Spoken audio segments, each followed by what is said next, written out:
Okay, this is part two. Don't you just love how these short videos end just so abruptly, just like just get cut off like I'm not. So yeah, so this is part two, and as you can see, I'm in front of a nicely painted mural here.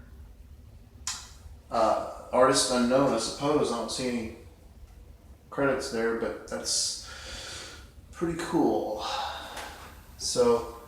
And this is actually this is actually the bathroom here. So that's a nice place for a nice wall painting. And we're back in the scenic Colorado Rockies, or is it the Amazon rainforest? I'm just making the most use of these. Some of these backdrops are kind of neat. This place is about as old as we are. I'm sure you remember when it was the Holiday Inn, all through the 70s and I don't know, maybe the 80s. I remember. And then it was Best Western for a while. It's kind of course, been in decline, especially since I've been here. Gene kind of has that effect on places, it just kind of goes right downhill. And there goes the neighborhood when I'm around, right? No, actually. I was going to get back to talking about music we grew up on. Talking about the Bee Gees, how it wasn't cool to like them and stuff like that. We all liked a lot of music that, we were so image conscious back in the punk rock days. And the Beatles was I grew up on. Probably my first favorite band, along with the Stones. My mom liked the Beatles and the Stones, of course, but was more of a Stones person.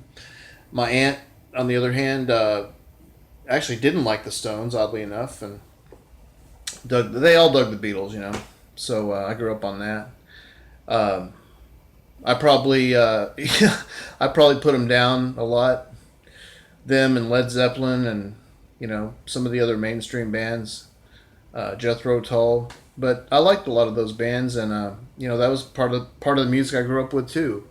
When I started buying records, around probably 75, 76, it was ZZ Top, Aerosmith, Queen, Kiss. Of course, Alice. I already had, those were hand me downs, so I didn't have to buy those. But I did buy some of the newer Cooper, some of the newer Stones that my mom didn't have, and so, and then 1978, watching Saturday Night Live with my mom and stepdad, my aunt and uncle.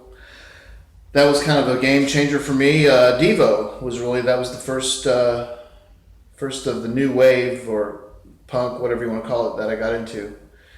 And that was kind of a game changer. That was kind of like the gateway drug, I guess you could say. And then thought they were cool. I actually bought the first Devo album. And then summer of '79, a few months later, of course, that was when it was all over with when I heard the Sex Pistols, never mind the Bollocks. And that was a real game changer. After that, it was, I still liked a lot of new wave. And I still liked a lot of, the rock and roll that I grew up with, but it was all about punk from then on. So then it was the Clash, the Ramones, and the rest is history. But anyway, I'm going to cut this short properly if I can before it cuts off on me. So hope you're doing well and keep in touch later on.